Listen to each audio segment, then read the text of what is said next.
खुलुमबाय स्टुडियो आं किलिकां ब्रह्म मिरु एप्सजों खुंफुंजानाय मिरु रोंग'सा सायख' आनजाद 2024 आव बाथौ आश्रम गोजौ फरायसालिनि मेधागादनि थाखो 10नि साब्रै फरायसाफ्रा मोजां मासि आवग्रिनो हादों।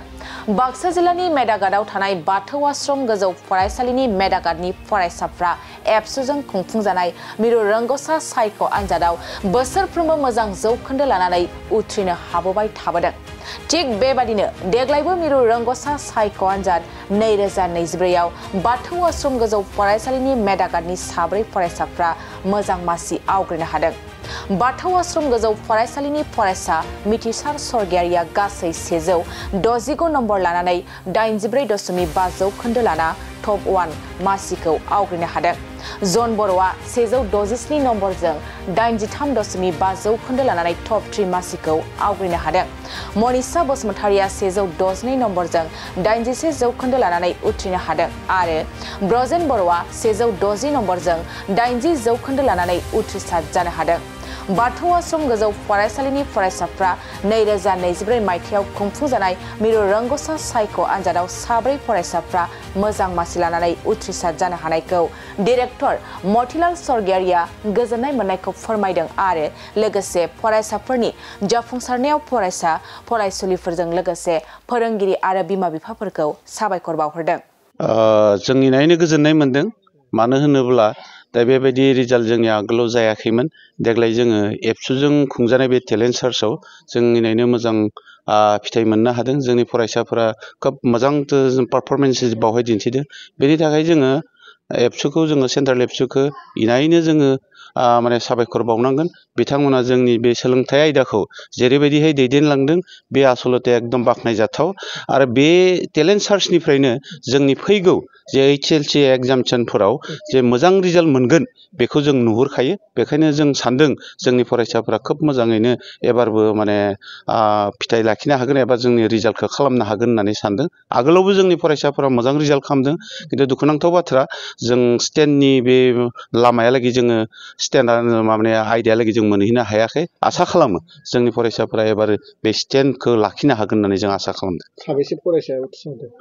दा जोंनिया साब्रै ओरैनो टप 3 आव जोङो सानै मोनदों। जोङो फार्स्ट सासे मोनदों मिथिसार सरगियारि आरो बिनि उनाव सासेया जाहैबाय जन बर'। बिसोरो सासेया फार्स्ट आरो सासेया थार्ड मोनदों। बिनि उनाव जोंहा कनसलेसन प्राइज बिथांमोना लाखिदो 7 बे 7नि गेजेरावबो जों सानै मोननो हादों। थार्ड पजिशन मनिषा बसुमतारी आरो बेनि उनाव फोर्थ पजिशन जा ब्रजेन बर' बे फरायसा बिथांमोना लाखिनो हादों। बोसोरफ्रोमबो नोंथांमोननि फरायसालिनिफ्राय टेलेन्ट सार्चआव उथ्रिसार जाबोबाय थादों। थिग बेबायदिहाय जाबोआखै खिन्थु जों आगोलावबो जोङो मोजां रिजाल्ट मोननो हादों। बाक्सा जिल्लानि खुंफुंनायाव जोंहा मनिषा बसुमतारिया सेथि माबायाव मोनदोंमोन जोंहा गिबियाव। बेनि उनाव आगोलाव मोनसे क्लास 8नि बे एग्जामावबो जोंनि फरायसाया माने सेथि पजिशन मोननो हादोंमोन। बेनि आन्दोआव जे नोंथांमोननि फोरोंगिरिफोरनि बिहोमा दङ? बावहाय जोंनि माने फोरोंगिरिफोरनि गोबां नाजानाय दोङो। बेनि लोगोसे बिथांमोननि बिगोमाफोराबो खोब कनसियास आरो आथिखालाव जोंनि बे ओनसोलाव सोलोंथाइखौ लानानै गासैबो बिमा-बिफा लोगोसे समाजानो जांख्रिखांदो। बेनि थाखाय बेखिनि फिथाइखौ जों मोननो हादों होननानै सानो। आसलते बावहाय जोंहा जि स्कुलनि जिखिनि जोंहा स्टाफ बेयो आसलते खोब मोजां होननानै आं बिथांमोनखौ बाख्नायो आरो आं बेखिनिखौ आङो फोरमायनो लुगैयो। नंगौ सार, बेयो थार। आंनि मुङा थरायना मनिषा बसुमतारी। आं बाथौ आश्रम गोजौ फरायसालियाव फरायो। आंनि आफानि मुङा कुमुद बसुमतारी आरो आइनि मुङा अनुराधा बसुमतारी। मा थाखोआव फरायो? आं 10 थाखोआव फरायो। बेसेबां मार्क मोनो? आङो 162 मोननो हादों आरो पार्सेन्टआ 81%। आगोलनि समावबो पास जाबोखादोंमोन? अ सार, आं क्लास 9आव टपार 1आव दंमोन। नोंनि एमआ मा? आंनि एमआ एबारो मेट्रिकआव मोजां रिजाल्ट खालामनाय। फिउचाराव मा जानो सानो? आं सासे डक्टर जानो सानदों। नोंनि बिमा-बिफाया माबायदि मदद होयो? आंनि बिमा-बिफाया आंखौ फरायनायाव थुलुंगा होफैबाय थायो मोजाङै फराय होननानै। ओमफ्राय नांगौ मुवा बेसादफोरखौ बायनानै होफैयो। जे नोंनि जाफुंसारनायाव नोंसिनि फोरोंगिरिफोरनि माबायदि बिहोमा दं? जोंनि फोरोंगिरिफोरा जोंखौ जेब्लाबो थुलुंगा होबाय थायो जि सासे मोजां सुबुङा अरायबो गावनि मावनांगौ खामानिखौ मावलांबाय थायो आरो गेदेर गोलावफोरनि खोथाफोरखौ मानियो बेनिखायनो बेनो सासे मोजां फरायसानि सिन। मा बाबाया मा मावो? जोंहा आफाया सासे फोरोंगिरि आरो आइयाबो सासे फोरोंगिरि। बिदा फंबाय साबेसे? बिब' बिनानाव? जोंहा सासे आदा दङ। नों सासेल'? अ सार। हासान बर', आं थाखोसेयाव फरायो। आं बाथौ आश्रम गोजौ फरायसालि मेदाखराव फरायो।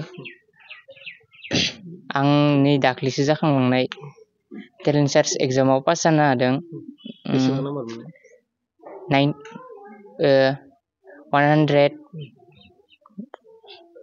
167 मार्क लाना पास जानो हादों।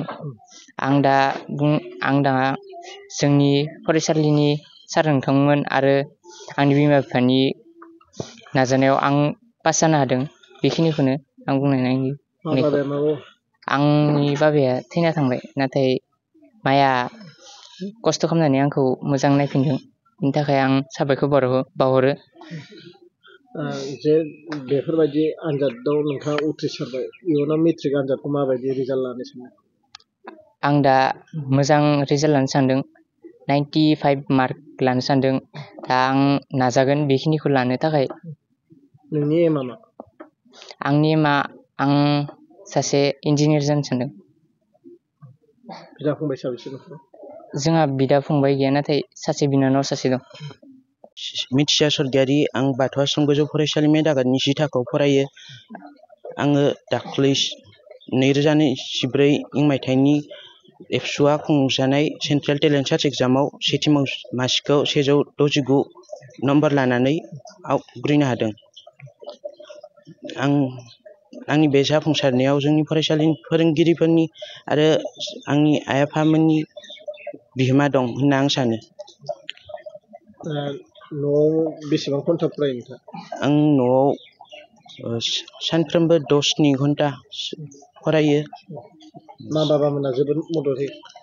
थुलुंगानाय होयो। मा मावो मा बाबाया? बाबाया हार्डवेर दखान दं, ओमफ्राय माया न'आव थायो, खामानि मावो। नोंसोर साबेसे बिदा फंबाय? जोंहा आब' सासे दं, ओमफ्राय आं सानै। नैबे टेलेन्ट सार्चआव जेरैबायदि रिजाल्ट लाखिदों, मेट्रिकआव साबसिन रिजाल्ट लाखिनो हागोन होननानै आसा खालामो? खालामो। आं टप 10आव आवग्रिनो नाजागोन। नोंनि एमआ मा? आंनि एमआ IAS अफिसार।